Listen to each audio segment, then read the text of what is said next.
So you're down at the border. You're the commander, the Green Beret flight surgeon. I'm the head of all medical services on the border. Correct. So this is in what? 2021, right? Roger that. But medically, in terms of COVID. I was a task force surgeon. And were you supposed to be giving guys shots? I was ordered to allow the shot teams to give shots. I allowed the shot teams to return back to Austin. You allowed them or you told them? I told them that these are not approved vaccines. Well, which was true. Which was true.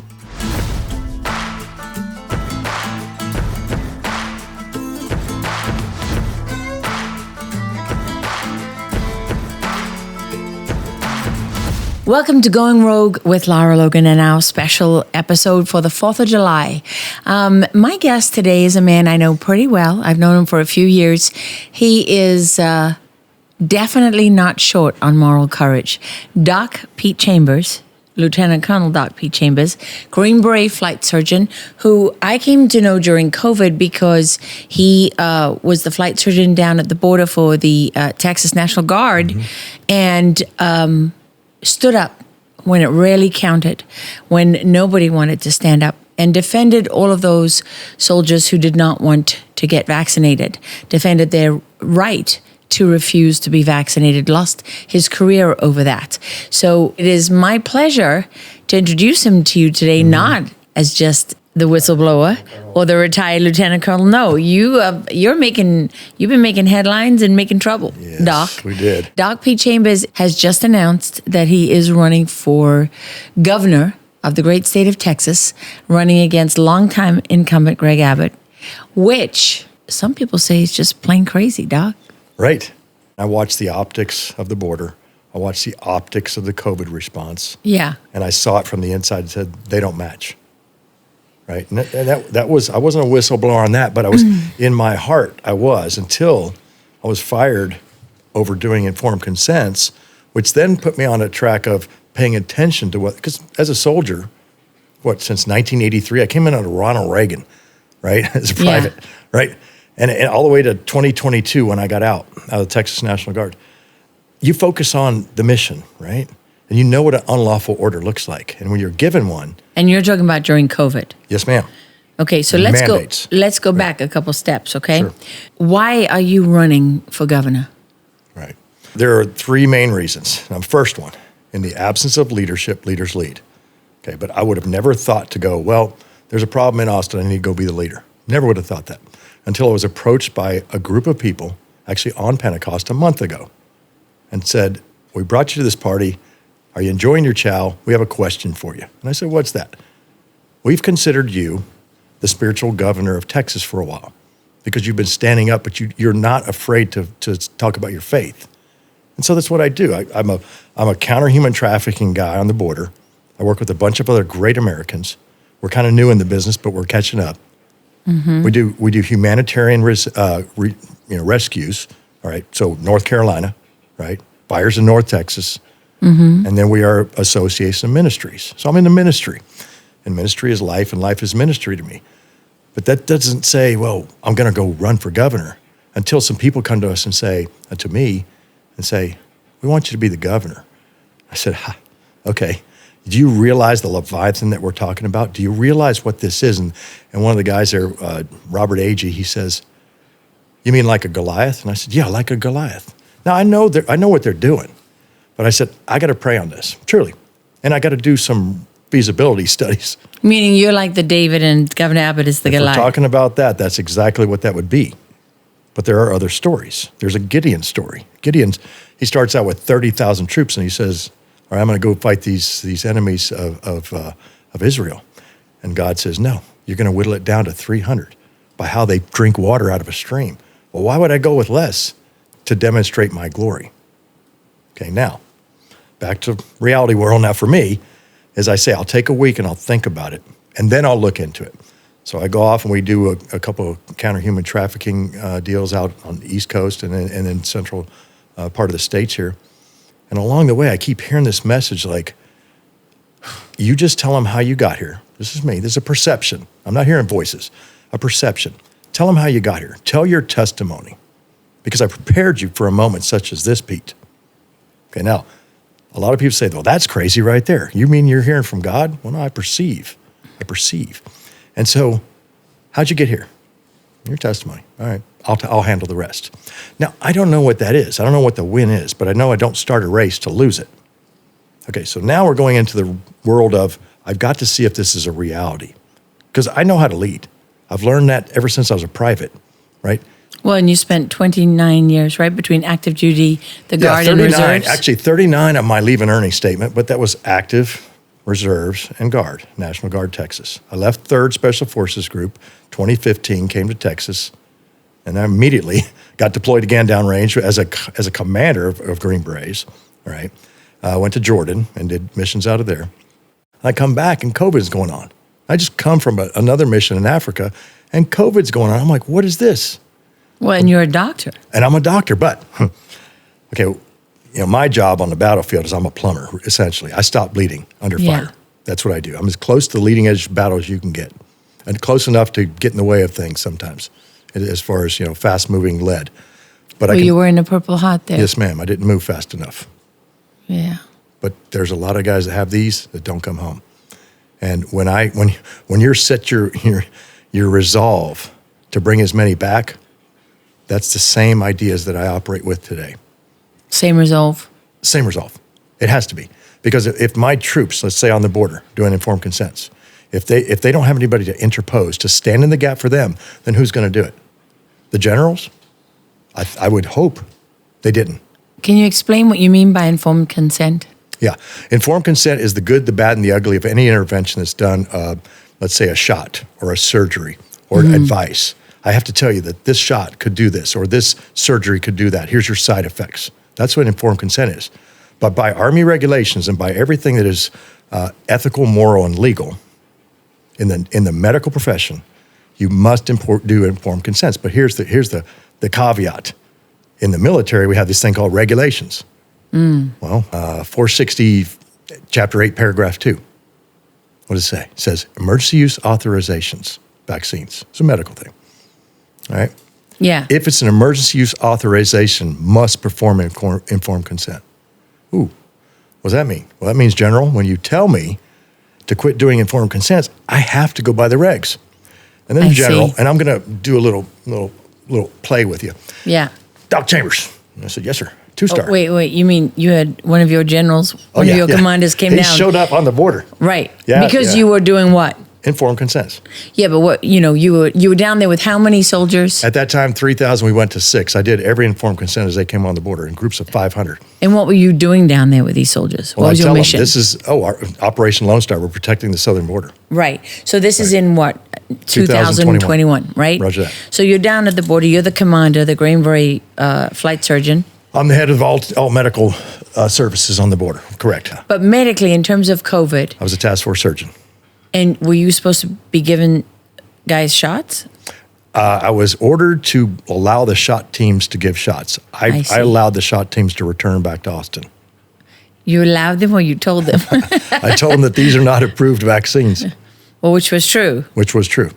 And so, okay, the whole idea is that if you have an emergency use EUA. Authorization, that it's not a normal vaccine, hasn't been through the normal, absolutely, protocols, right. And therefore there's an exception, right? And that exception is that you need to be told what?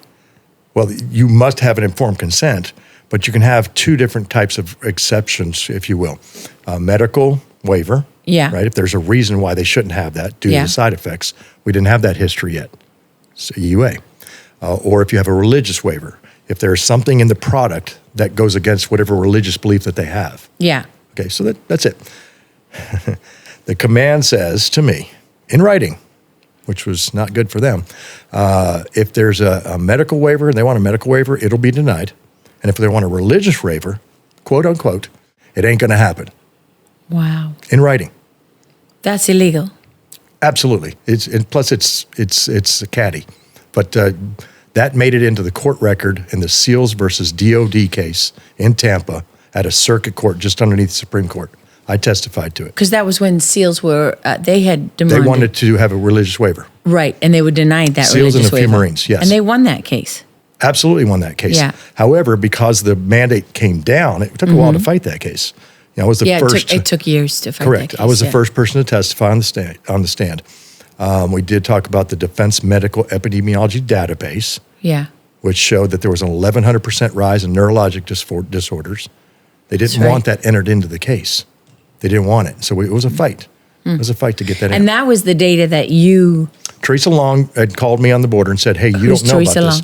Dr. Teresa Long is a lieutenant colonel out of Fort Rucker, Alabama. She's one of the 4 whistleblowers. Right. So there was a Senator DOD, Johnson. there were 4 whistleblowers. Correct. Yeah. Senator Johnson reached out to us. So we had Sam Sigaloff, a captain, a major, and then Lieutenant Mark Bashaw, and Teresa Long, Lieutenant Colonel, and me. And so I was the guy that had the largest deployment of U.S. troops in the country at that time on the southern border since 1812. And I had that many troops that I was responsible for. And none of them wanted to get vaccinated? I had 7 people say that they wanted to take them after they heard my informed consent briefs out of 3,000 informed consents. Wow. The most important action that you can take today is to protect your family's future from cybercriminals and online predators. And the one app to do it is BUNKR. BUNKR is developed by experts with 25 years of experience catching criminals and fighting cybercrime. They created BUNKR to protect their own family, and now they're sharing it with you. So what do you get with a BUNKR family plan? Well, you get a private messenger to share messages and photos and files with your spouse and your children, and connecting only with people you approve of. No spam, no surveillance, and no imposters, ever. And you get a password manager to safeguard your family's online accounts, including financial, shopping, streaming, and social media. Plus, you get a vault that will securely store your family's wedding photos, baby pictures, special memories, financial information, IDs, birth certificates, passports, tax documents, wills, trusts, and insurance. Basically, everything that matters to you. So go to their website, visit bunkr.life/Lara, that's bunkr.life/Lara, and use code LARA for 25% off your family plan today. Okay, so basically you're a pain in the butt for your command, right? Because we were at the time when they wanted everybody to get vaccinated. I was a little bit of a rogue element, right? And I want to say this first because this is important. We're here. Your story is rogue. When I was in Iraq, we're going to back place. I'll come back. Yeah. When I was in Iraq in 2004, I disappeared on the battlefield for a while because we were out. I was a little bit far forward, and I had to be there because people were getting hurt, and so I couldn't report back. And it took me about 3 days to get back to the base camp, and they were fired up. Right, where you been, Doc? And commanders all over. And he changed my call sign, whatever the call sign was at the time, to Rogue 01. And that's been my call sign since. That's Rogue funny. 01. So when I saw that on your wall, I was like, yes. Yeah. Going rogue. Well, thanks for going rogue with us, Doc. Yes, ma'am. We appreciate it. Yes, ma'am. And so what happened was they will, as you asked, I'll phrase it again, is what you were kind of a pain. You went rogue, essentially. Yeah, I did. Yeah. Enough to send a 2-star general to the border. And then we played this game. We were talking about this earlier. It's called rock, paper, rank, right? All right, rock, paper, rank. Lieutenant colonel, 2-star general. And he was a friend of mine, actually. I mean, he was a decent guy. And he came in and he said, this is what I'm going to do my ad lib. Chambers, it ain't about the science, Doc. It's about the policy. Get with the program. Sir, I can't do that. So I got my whiteboard and I'm showing him. This is all the stats. The only people calling in sick to sick call, and I got to keep people working. We got 1,250 miles of Texas border. I got LPOPs, listening posts, observation posts throughout this border. We got 24/7 operations. I can't have people coming sick for sick call because they've got brain fog because they took a shot. And he said, I don't give a damn, Chambers.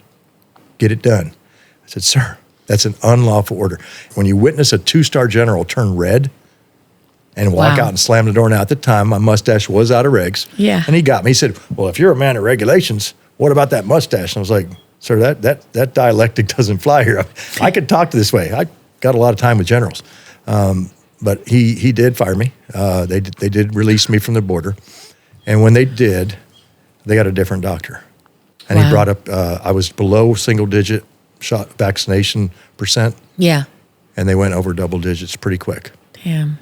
So they got a new doctor who made all those soldiers who didn't want to get vaccinated, made them get vaccinated. And he's currently a 1-star general today. What's his name? Ferry, Dr. Ferry. What's his first name? I don't remember. It was Lieutenant. Well, it was Colonel Ferry to me. I don't know his first name. Yeah, Wow. he was a Ivy Leaguer. I wonder if he's proud of himself. Be interesting to know. We should find out. You want to hear his first conversation with me? Yeah. I'm giving him a brief on the border, and this is a reality versus optics thing. Yeah. I've got a whiteboard, and I've got it drawn out, waiting for him to come in left seat, right seat with me to change out. Yes. I'm fired. Which is a standard thing that commanders do when you switch over. Yeah. Yes, ma'am. And he comes in, he goes, I understand that you got fired from the border, and that's why they sent me down here. I said, yeah. And this is the honest to God truth. He said, I'm sorry I couldn't have got here sooner. I was at a toxic masculinity conference in Austin. You can't make this up. Swear to God. This is exactly what he said. What did you do? I was just like, and we're in this Connex. You know how the military is. We've got a Connex with the plywood in between. Yeah. And my guys are on the other side, like listening, because they know that I'm not gonna have a good time with this. I already know this cat. And he says, well, so he looks at the board, and I give him an hour brief on the border, from everything from Brownsville to El Paso. Yeah. And I say, and this is what it looks like, man. And this is all the details, okay? So I'm giving them the information preparation of the battlefield, all the way to the rules of engagement, all the way to lines of effort. And these are your response times, and these are the things that you got to do if this happens. And at that point, I started to get a little bit nervous because I thought, this guy doesn't even know what I'm talking about, because I was briefing him on tactical level things. Yeah. Up to operational. We didn't have to talk strategic. And he's asking me this question. I said, you got any questions, sir? And he goes, why are there no masks? Nobody's wearing masks. Once again, you can't make this. I wish I could have write a better story. And I said, sir, it's 110 degrees with heat index. If they wear masks, they'll fall out. I haven't had one heat casualty go to the hospital. My medics take care of it here. Nobody goes down. Well, where's your hand sanitizer? For what? I said, these are airborne infantry guys. They lick trailer hitches and don't worry about it. And he goes, you got it, right? He goes, they lick trailer hitches. I'm like, you don't even get it. Ivy Leaguer, top of the class war college. He was on his way becoming a general. I'm sure. And he doesn't get his common sense, right? And so he's told me that. He said, I'm an Ivy League, this and that. And you know, I said, I once killed a gopher with a stick, sir. It means the same thing down here to these cartel guys. These guys are shooting at my guys all the time. Have you even ever, expletive, insert, effing put a tourniquet on somebody while they're bleeding out? I don't have to do that work. I'm an epidemiologist. I said, and you're going to be in charge of my guys? Wow. God help them. And then there was a few more expletives. Yeah. He walks out. So you really made a friend. Yeah, he walks out, slams the little, little plywood door. My guys come in there and go, did you just cuss out the colonel? I said, well, he's only a colonel. He goes, but the general will be calling me here in a minute. Sure enough, he did. Chambers, get down here. I know you're leaving. Love you, Doc. We don't want you to go. However, you can't. And I was like, all right, sir, well, I'm getting out anyway because I'm not going to do, I'm not going to work in the rear with the gear. So anyways, it was a parting that it made me feel good walking out. I mean, I got it off my chest. Yeah. But, I mean, after all that time, that's how you went out the door? No. Oh, sister, it gets worse. Really? What happened then? Yeah, it gets worse. So they put me in a room about the size of 2 closets and say, you're going to do PHAs now, periodic health assessments. Wow. So I got taken from the special death operations. by paper. I got taken from a special operations unit where I was jumping every quarter, where I was shoot, moving, communicating, and taking care of guys downrange. Were you riding horses? Because I know you love to ride. Every once in a while. Yeah, every once in a while. Yeah, on the border with the Border Patrol guys. But I got taken from that job and put in a PHA slot. Essentially, I'm going to do physicals. Yeah, death by paper. And I had enough time to retire, so I went ahead and retired. But instead of having the typical going away ceremony, hey, thanks for your service, you've served the country well. I was in my trailer one day alone, and I get this box, FedEx. And in that box is my retirement stuff. Wow. Big diploma, all this stuff. And this is what your country does when you're a persona non grata. Wow. Person not wanted. 39 years of service. Yes, ma'am. That is quite something. It's heartbreaking. Did you cry? No. I got mad. I got mad. Because. It's just not just one tear. slow one. Yeah, maybe. But, I ran into Alex Jones. Yeah. That was the first guy I ever went on a show with. I love Alex. He's a great guy. Everybody said, he's a bit polarizing. And I said, he's going to get the story out. I need people to know about this. Yeah. And he did. Yeah. And then other people started, talking. Alex has been super good to me. I've got nothing but nice things to say about him. He's a man of honor. He's got... yeah, he really is. He's the first time I saw him, I was with Joe. I'm waiting in the green room. And he's out there. Joe the dog. Because we didn't introduce you, Joe. I'm sorry. Oh, I owe you an apology. This is Colonel Joe. He's actually one rank higher than me. Joe. And he retired with me. Alex brings us on the set, and he's screaming on the set like I'm walking out. He's screaming on the set. You know how he gets. And I come out during a break, and I'm like, "Are you okay?" He goes, "Yeah, I'm fine." I'm like, "Okay, I just checking because I'm about to get on a show with you." Yeah. And Joe was with us. Joe, I see. So Joe was with us. I see. There you go. Rest. And he goes, "Get him on the table here. Put him on the table." And so we had a good time. But I remember that. I saw that. We got show. the story out. Yeah, which was really the story of how you were forced out because you told the truth about vaccine injuries and informed consent, right? That's it. And how that people wouldn't listen. I went to the command, right, first, because it's chain of command. Of course, because that's what made you a whistleblower, is that you did everything you could to get to that point. To get people's attention before it got to that point. I talked to one senator in the state of Texas and 2 congressmen. Crickets. Yeah. One of them's a former SEAL. Yeah, it hurts. Would that be McChrystal? No, Crenshaw. Oh, even worse, sort of. Both bad. Yeah. And then Senator Johnson So that would be asked, Dan Crenshaw. Dan Crenshaw.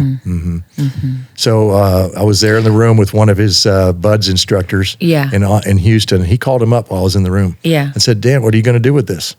He said, it's too sensitive. I don't talk about that stuff. Your sons and daughters, Congressman, are getting hurt on this border. I have no moral courage, and I'm bored off, but call me back. Yeah. So we went to Johnson out of Wisconsin, unfortunately. I mean, not unfortunately, but not a Texan. And great man. And he stood up. Yeah. And he said, "We're going to cover Johnson you guys." did a lot. He really did a lot on COVID. He did. Swimming upstream, brutal in the Senate there, run by the Mitch McConnell cabal. Right. Really brutal. Right. Okay, so Doc. We should probably get back to the subject. But you know what? It's just 4th of July, so we can talk about anything. For over 11 years, Patriot Mobile has been America's only Christian conservative wireless provider. They've stood in the gap for every American who believes that faith, family, and freedom are worth fighting for. They are the real deal. But did you know they've got cutting-edge technology as well? Switching is easy. No store visits, no hassle. Keep your number, keep your phone, or upgrade. Their 100% US-based team can activate you in minutes over the phone. And get this, Patriot Mobile is one of the few carriers with access to all 3 major US networks. What does that mean? Exceptional coverage nationwide. Plus, they can even put a second number on a different network on one phone. So it's like carrying 2 phones in one. And they have unlimited data plans, mobile hotspots, international roaming, and home internet backup. You can't get all of this from the big guys. So what are you waiting for? Make the switch today and experience the Patriot Mobile difference. Go to patriotmobile.com/Lara or call 972-PATRIOT and use promo code LARA for a free month of service. Switch to Patriot Mobile today. That's patriotmobile.com/Lara or call 972-PATRIOT. Do you remember when we first met? Yes, ma'am, I do. You want that story? Yeah, tell them. Okay, so I'm at the One Shot in Dripping Springs, Texas. Great place, great people. Distillery, yeah. Yeah, distillery, and I'm giving a brief on the border. And then you walked in a little bit late, and you sit down with your pup in your bag, which I thought was interesting, but people do that. So she sits in the corner, and I'm briefing, and then of course I knew who you were, but you walk in and then you ask a question, but then it was like another question, and apropos to your style, and I was like, why don't we save the questions till later? And I was like, and who are you again? You're like, you don't know who I am? I'm like, nope. Never heard of you. I never said you don't know who I am. You didn't say that, but I was like, there was that look like, No, my look was like, you're not going to answer my questions? Yeah, exactly. So You're going to silence me? I was like, yeah, we'll talk later. And it was like, okay. So then I came up later and I was like, okay, I'm sorry about that. I didn't want to do that, but I'm not used to taking questions from civilians. Oh. Yeah, but it was it. Yeah. And then since then, I gave you a hard time. You did give me a hard time. I tested you on the data. Yeah. I pushed back. I challenged you. You know what? I like that. I saw you tear apart a guy in Midland. He was running for a state representative seat. And we were in the green room getting ready to speak to people about some freedom stuff about COVID.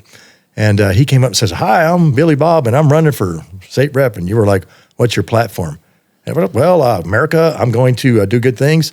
And you literally tore him up one side and down the other. And I was like, good for you. Well, he was running in an oil state. And I asked him, I believe, about his position on the great climate scam and why the oil industry was, I'm going to be good now, was just going along with it. Right. And wasn't standing up because every geologist knows that the Earth's been warming and cooling every 200 years. I mean, they calculate that down to millennia in the rocks, and so I just didn't understand why the oil industry was allowing itself to be run over. But he should know about that. If and he's running he in didn't. Midland, Odessa. He was useless. Yeah, right. He was useless. And so when I saw that, I was like, okay, that's good. Because, look, we're used to murder boards, we call it in the military, where we're going to get the next rank. You've got to ask hard questions. So I don't mind that. I mean, hard questions are what tells me that the person knows what they're talking about. Well, the thing is, when you stood up, there was not a lot of people standing up about COVID. No. It was early days when it was hard to stand up, and people were really angry. So as a journalist, you want to make sure that people are genuine, that they know what they're talking about, what is it based on, what's the evidence. Right. But when I asked you for all that, you had the receipts. Right. Yeah, I try to. And if I don't know, I'll tell you I don't know. Well, yeah, and remember, it was all based on the statistics coming out of the military then for vaccine injured, right? And that's right. Yes. And I was going back to what exactly we were talking about. Yes. And it was statistics, but the DMED data was a little different because it's based upon one-on-one patient interaction with a provider. And explain what DMED is for people who don't know. Defense Medical Epidemiology Database. Yes. And that is the information that says this is how many of these we saw this month. Let's say heart attacks, neurologic disorders, anything, GI-related things. And then we look at those numbers. Well, when the numbers went through the roof, just for example, neurologic disorders, 1,100% rise, 11x rise in 6 months of the mandates on the military. That says something. But it wasn't just that. It was myocardial infarctions, MIs. It was stillbirths. It was some serious issues. That's right. And that's why Senator Johnson wanted that information. Yeah. And that's why we presented it. We know now, hindsight, where we're at, that we were right.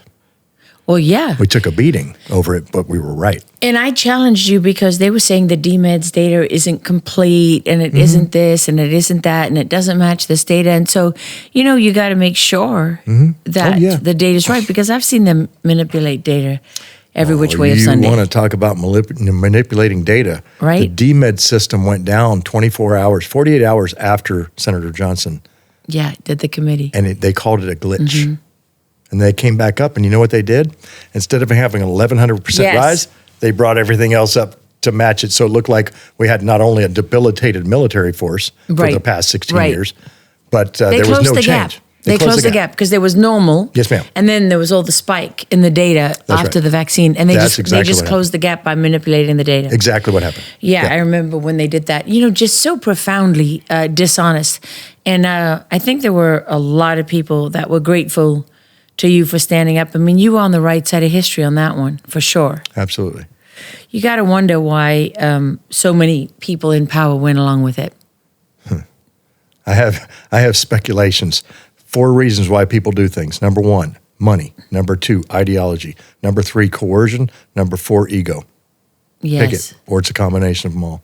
Or a combination of them all. And ideology doesn't have to be bad. But sometimes it is, and that's the thing. But mostly what I see is it's either money or coercion. And definitely ego gets involved. Look at the guy that came down and replaced me. Ego, 100%. Well, he's also an idiot. Somewhat. He could put a tourniquet on. Yeah. No combat experience. Right. Even Joe could probably put a tourniquet on. The dog. My dog. Yeah. Joe would do better. Yeah. Okay, so when you were down on the border then in 2021, I mean, they were still they shut the border down for COVID a bit, right? Do you remember that when they said, okay? Yeah, there was, but we were still seeing numbers, but the numbers went through the roof. I mean, as far as the people coming across, the human osmotic pressure, as our friend Michael Young calls it. I mean, there was thousands a day, 17,000 in one day in Del Rio. I mean, 24-hour period. Unbelievable. 18th of December, 2 years ago, 12,500 Venezuelans, most of them Tren-de-Aragua guys. I was right there. I was reporting from the border at that time. And for people who don't know, Tren-de-Aragua is a Venezuelan cartel that was created by the president of Venezuela, Maduro. That's right. Who went into the prisons and recruited hardcore criminals. Hardcore. To create a cartel of the worst people he could find. The worst.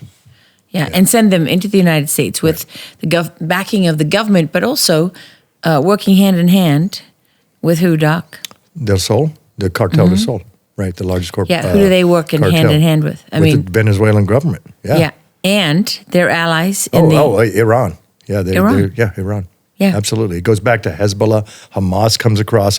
Look, if you look at the flags on the border, just think about this. You picture our border. This is how I see it. Our border, all the way from Golfo Cartel all the way over to Sinaloa. Right, you got those guys, cartels, right? Mexican cartels. You got CDN, CNJG. You got all these little cartels, right? La Línea, all these little ones, these subsidiaries. CNG, Cartel Jalisco Nueva Generation. CDN, Cartel del Noreste, which is formerly Zetas. Those are the guys I was meeting in Laredo. Those are big guys. Gulf Cartel, CDN, formerly Zetas.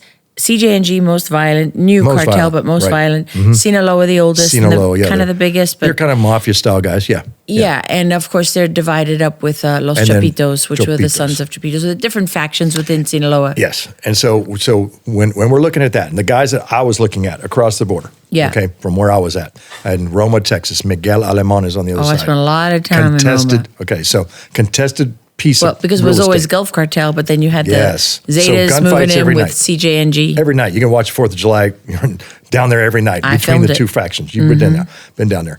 And so you watch this every night and you see this every night. So those are the first row of flags that you see. That's the optics. The things you don't see. The Chinese flag sitting in Del Rio on our side flying at a business, right? You don't see that.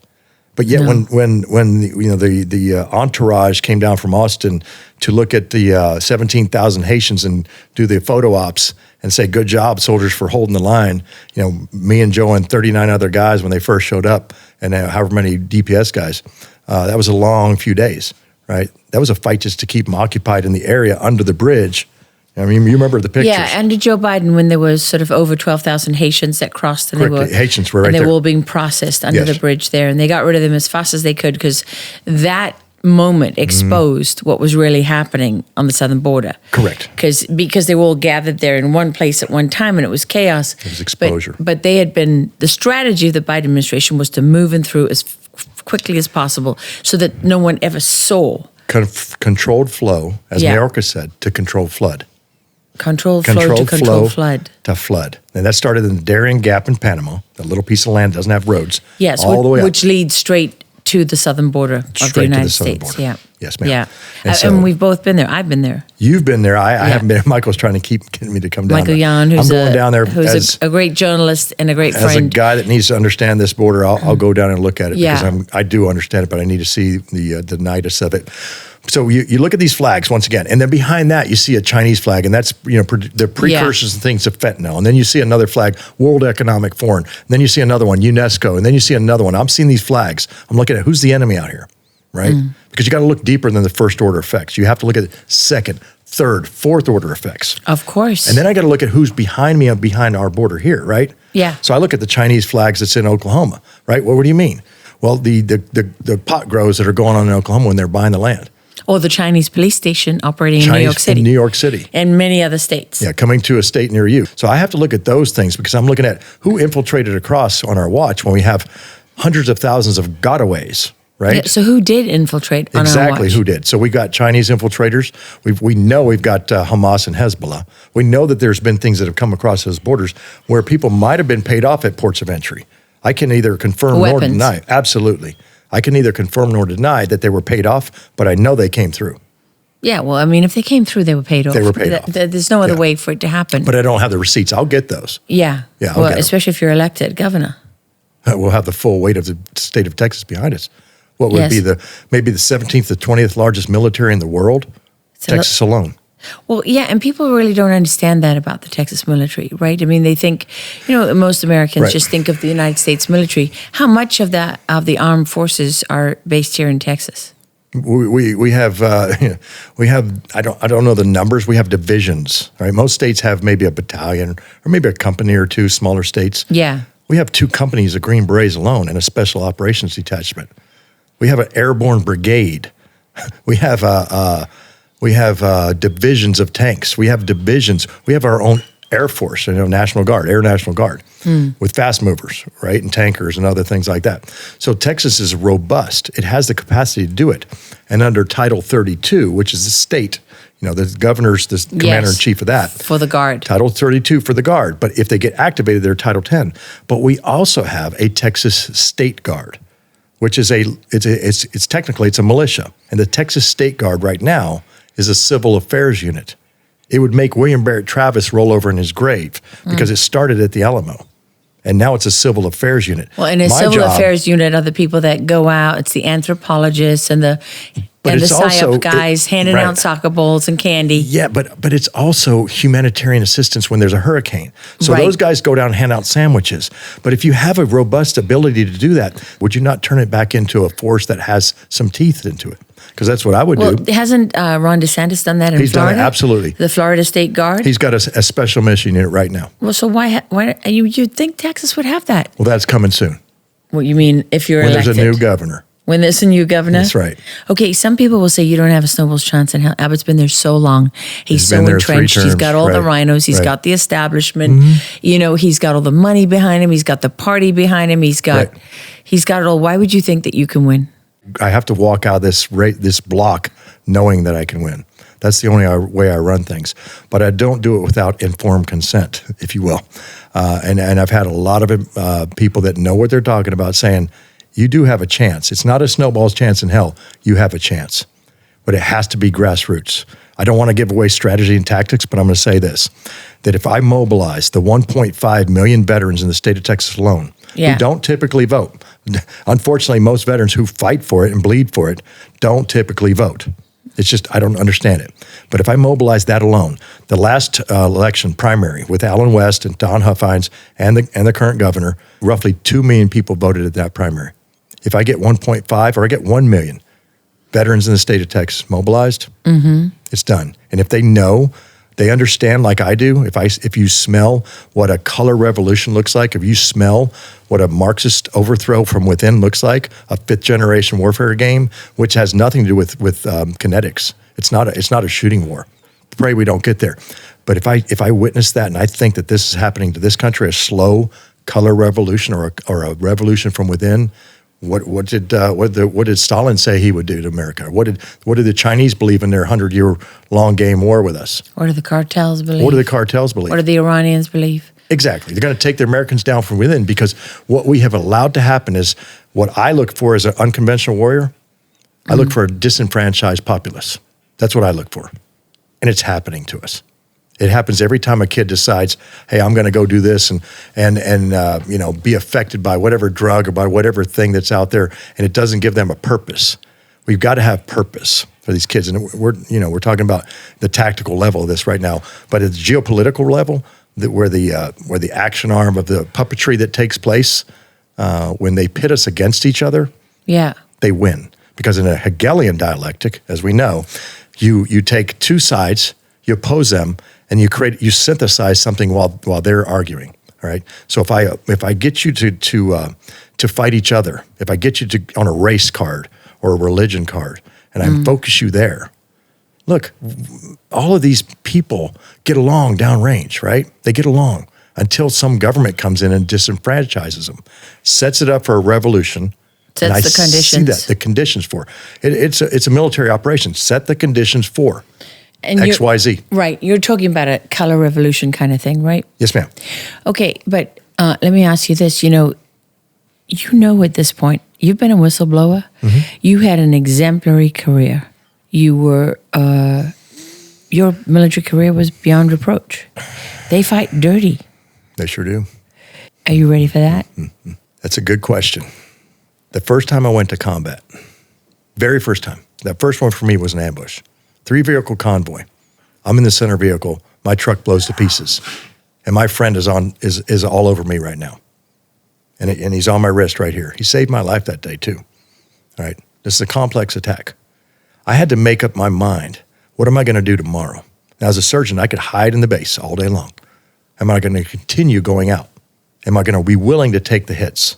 Am I going to be willing to take the darts, if you will, speaking biblically?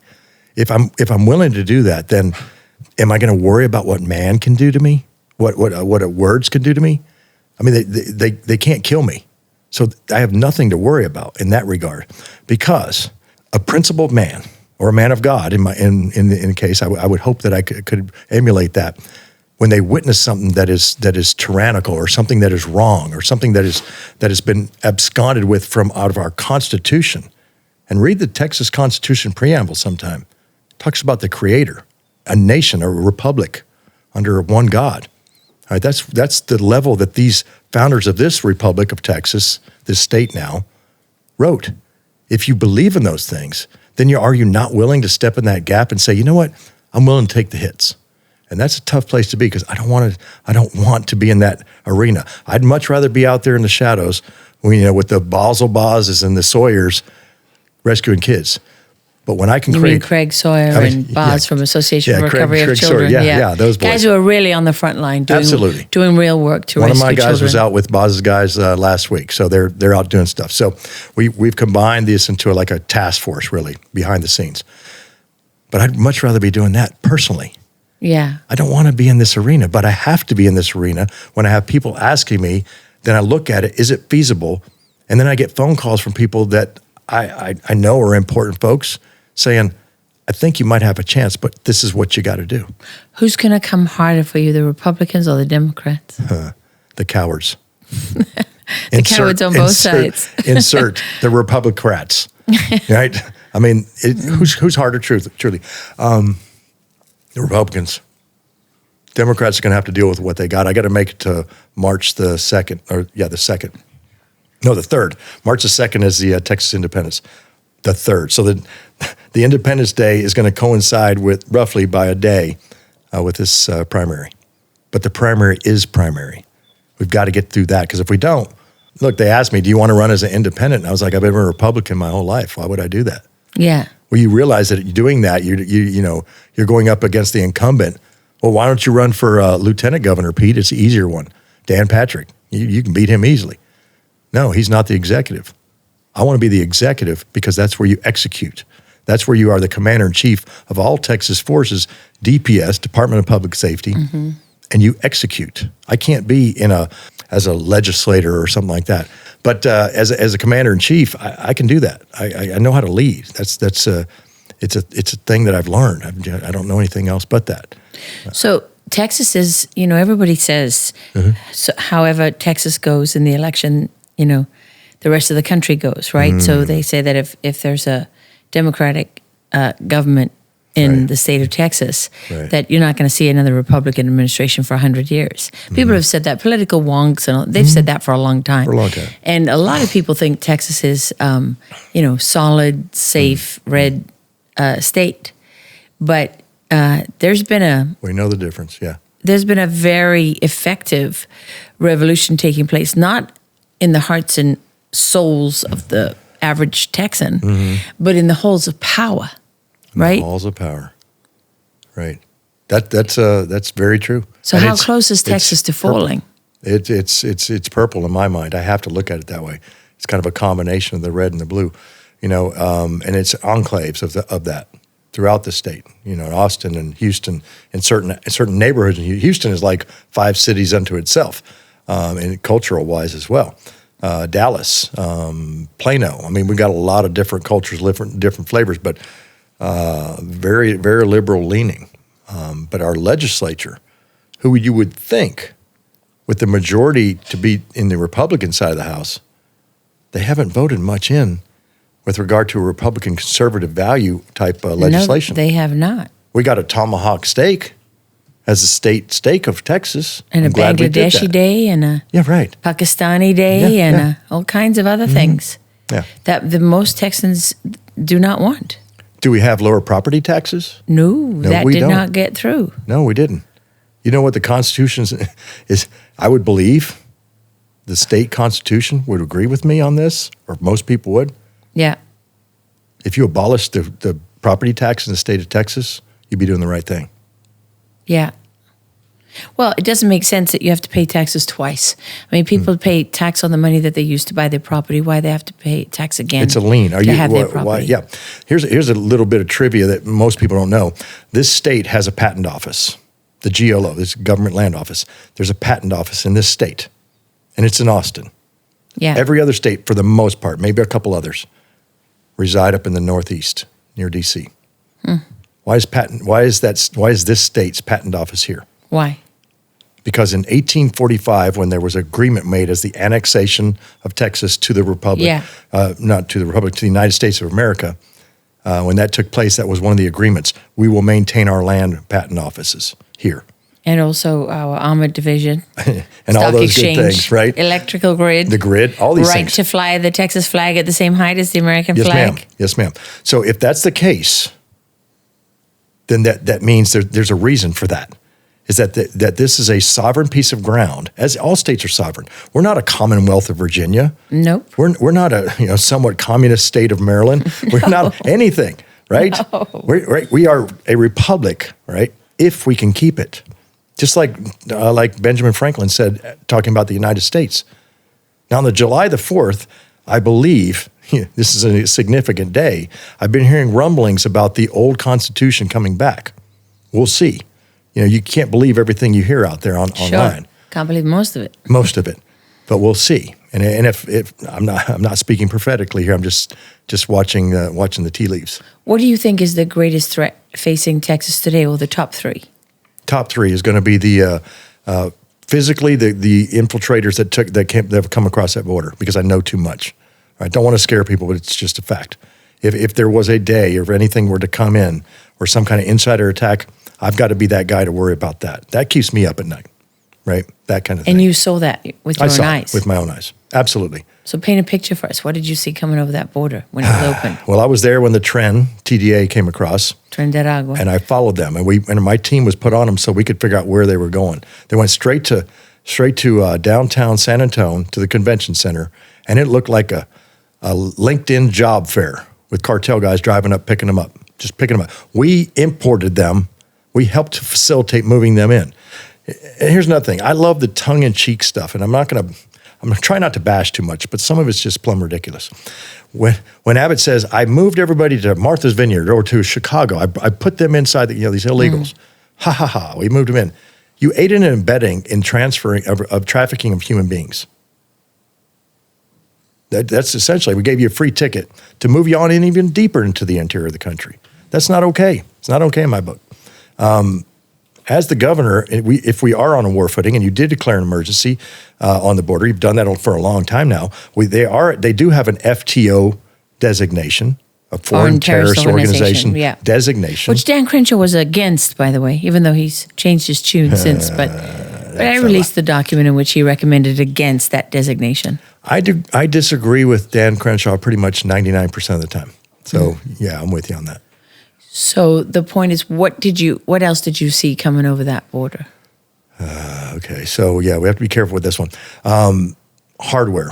I know personally of military hardware. Yes. Drones for sure. Yeah, I've watched them come across. I've physically seen the drones. Explosives for sure. Absolutely. Surface to air missiles. Yes.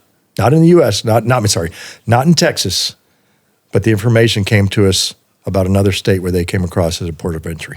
Okay, and so what you have really is a collaboration between the Mexican cartels, the Venezuelan cartels, all of whom are now designated as foreign terrorist organizations, working with the Iranian Revolutionary Guards units.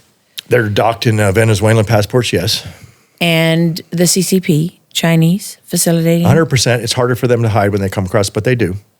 They pay differently and come different So ways. it's like an American enemies convention, aided and abetted by our domestic enemies.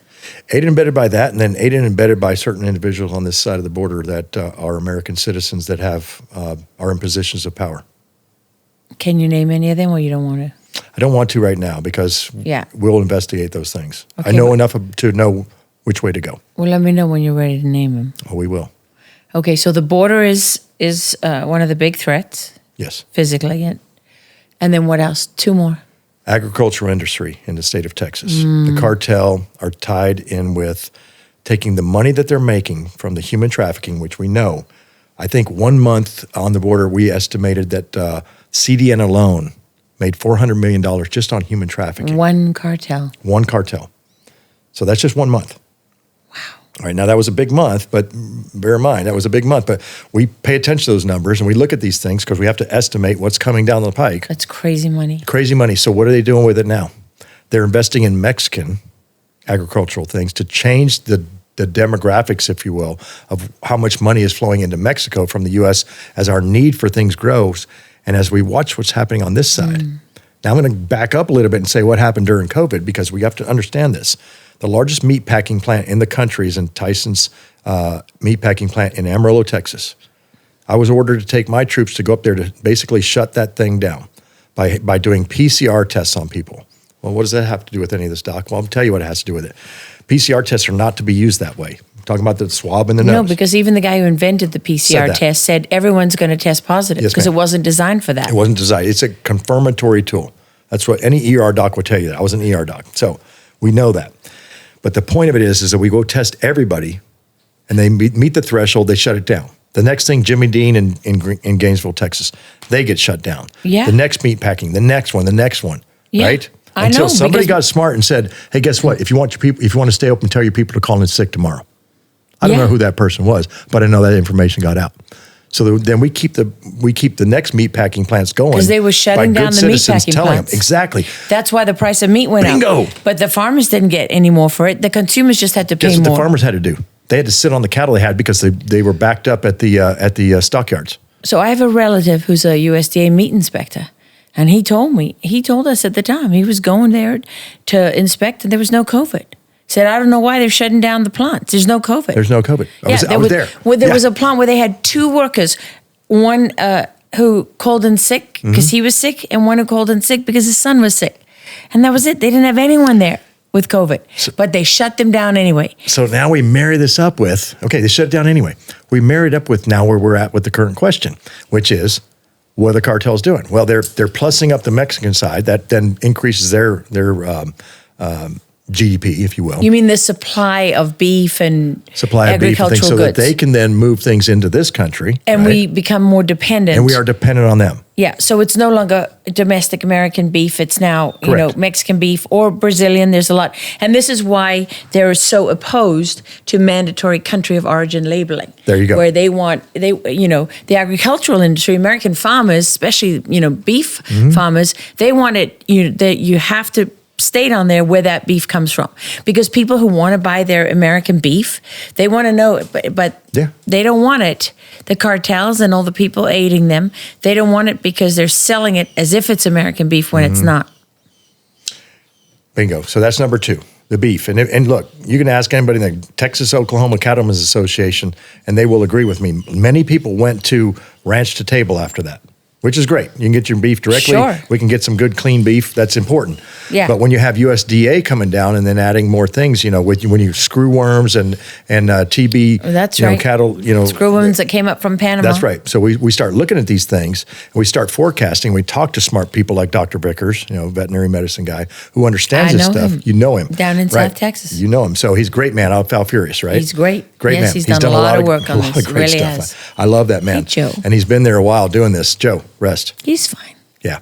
So we look at that. So the next thing, infrastructure. So the infrastructure we're looking at is going to be the energy sector. We talked a little bit about that. Yeah. With regard to these, go to Lubbock sometime and drive up the road to Lubbock and look at the graveyards of windmill blades. Graveyards sitting on both sides of the road. Fly over them. Fly over. Fly over them, especially at night. Yeah. And see how many of them are broken.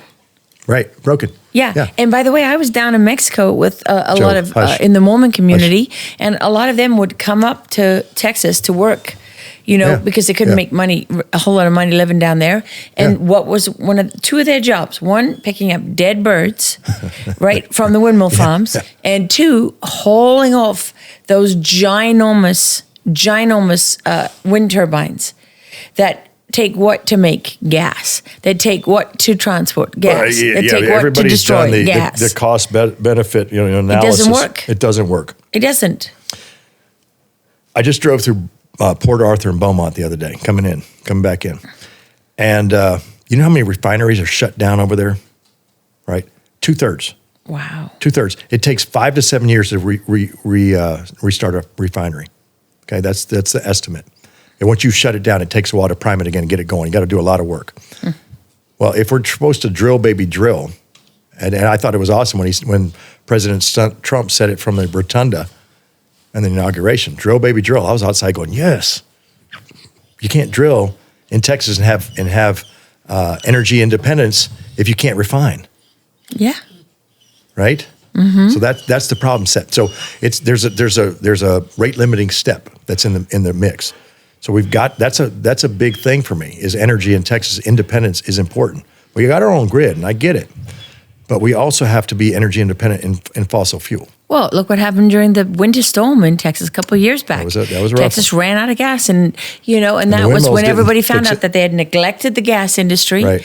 They had allowed things to fall into disrepair. Right. They put all that money into sustainable energy, and what happened? The solar and the wind hadn't blown for weeks before the winter storm hit. And they were frozen. Yes, they were frozen, and then they said, "Oh, because you didn't winterize your turbines." It's like, are you crazy? Yeah. It ran out because they failed the gas industry, and there was no wind. Yeah, and it was a great litmus test for the fact that it doesn't work. Yeah, it just doesn't work in a time of need. It failed. No. It failed the test, and luckily it wasn't. It was bad, but it could have been a lot worse, right? And so those three things are my big three things. Of course, I'm going to always stay on the property tax thing because if you want to help folks out, then you when they had some legislation not that long ago that said that developers and builders and large truck operations, rock hauling operations, they don't have a usury tax anymore for the roads, right? That's been pulled off. Right? That was an Abbott thing to lure in more businesses, more developers, right? So we get it. But then that goes on to the property taxes of the people. And then you watch it. They didn't lower the property taxes last time. No, they just keep going up. They just keep going up. Okay, what about the infiltration, not of Muslim people who, much like many of the, good people coming across the southern border who were used, as a weapon system and used as a cover for all those people that were infiltrating underneath that.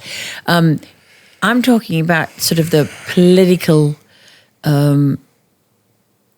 movement within Islam to establish an Islamic civilization in the United States of America. So there's lots of Muslim Americans out there who do not share this goal. However, we have a big problem in the state of Texas, do we not? We do have it. And so this is what I would say.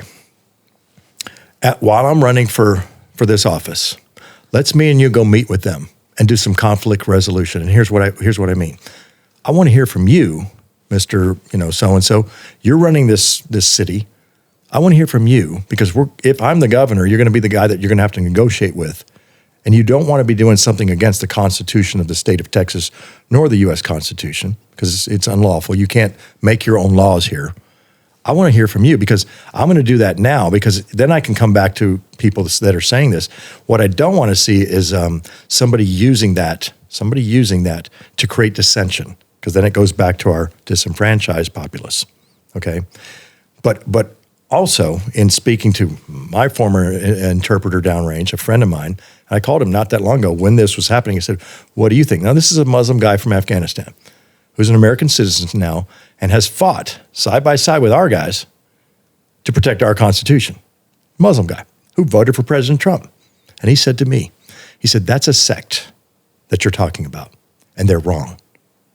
My Quran and my religious leaders in Afghanistan would say, if you move to a place, this is what he said exactly, that is Christian or Jewish, and they are people of the book, you have no right to influence them with your Sharia law.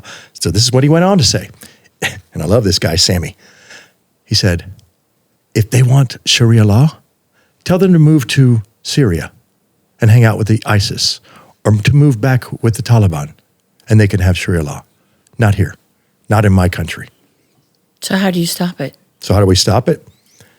You've got to get in and have conversation first of all and say, look, here's the warning shot. You're not bringing this in here. You cannot do this. You can't have a separate law. This is like an HOA on steroids. You can't do this. It's just not going to happen in this state. You know, sometimes people argue that, okay, you have canon law. You know, if you're Catholic, you can go to your local church and you can have things resolved, especially civil disputes, you know. And so the way they're introducing Sharia is the same way, because they know, they're smart enough to know that if you violate the Constitution, you can be held accountable for that. But if you just get settled in there and nest and just wait, and now you get all your people elected in positions of power. Now you're a significant voting bloc. So in Plano, Texas, where they're building the epic city mosque and the largest mosque in the world, and blah blah blah, you know, and the Islamic schools, and now they're you got boys and girls separated, and you got the boys doing the rote learning of the Quran, you know, which looks like indoctrination to me. And then you have them teaching, you know, pro-Palestinian, and by the way, anti-American teachings, where they're saying, you know, that Trump is overthrowing the Constitution, like when he expelled that student, and there was the big brouhaha in the media. The Muslim preacher in the pulpit, you know, he was talking about he's coming for you next.